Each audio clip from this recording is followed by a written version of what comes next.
Hello mga kakarpintero. Meron po tayong nabiling lumang cabinet mga kakarpintero. Sa kalumaan na niya mga kakarpintero, ay nasira na siya, natanggal na yung takip, yung pintuan niya.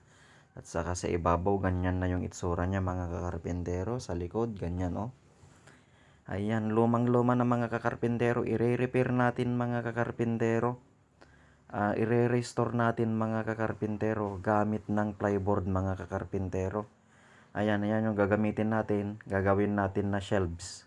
At iyan din, at sa plyboard din tayo kukuha ng takip niya mga kakarpintero. Ayan mga kakarpintero. I-repair na natin. Paghiwa-hiwalayin na natin mga kakarpintero. At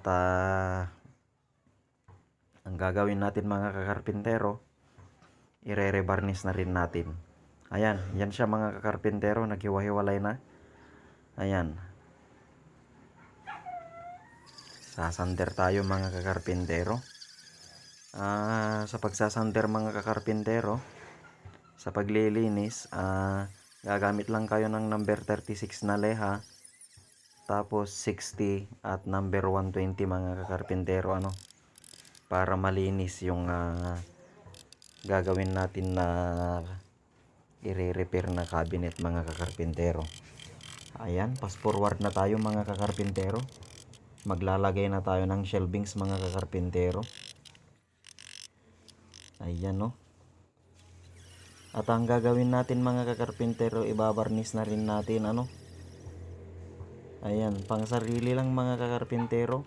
Gagamitin natin na panlagyan ng damit mga kakarpintero Ayan. Nagtatabas na tayo ng pangtakip niya mga kakarpintero. Saka yan mga kakarpintero, nagsasander na tayo sa mga backboard niya. Saka yan mga kakarpintero, assemble na natin. Goods na mga kakarpintero. Saka yan, magwa 120 na tayo mga kakarpintero. Yan yung last na pagsasander natin, number 20 na leha mga kakarpintero. Saka yan, lineleha natin yung mga ukit niya, yung corona niya mga kakarpintero, kasi maitim mga kakarpintero. At saka yan mga kakarpintero, ready na for varnish mga kakarpintero At saka yan, maglalagay tayo ng pintuan niya mga kakarpintero. Gagamit tayo ng concealed mga kakarpintero. Ayan concealed hinges po yung ginamit natin. At yan, fast forward ulit tayo mga kakarpintero. Magbabarnish na po tayo.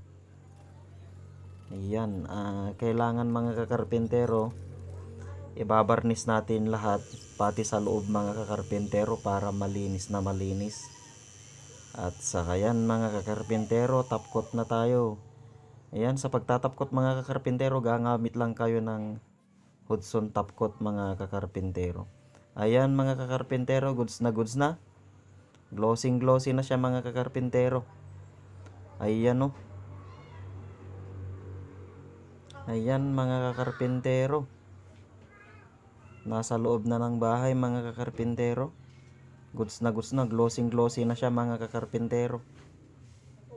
Ayan. Thank you for watching mga kakarpintero.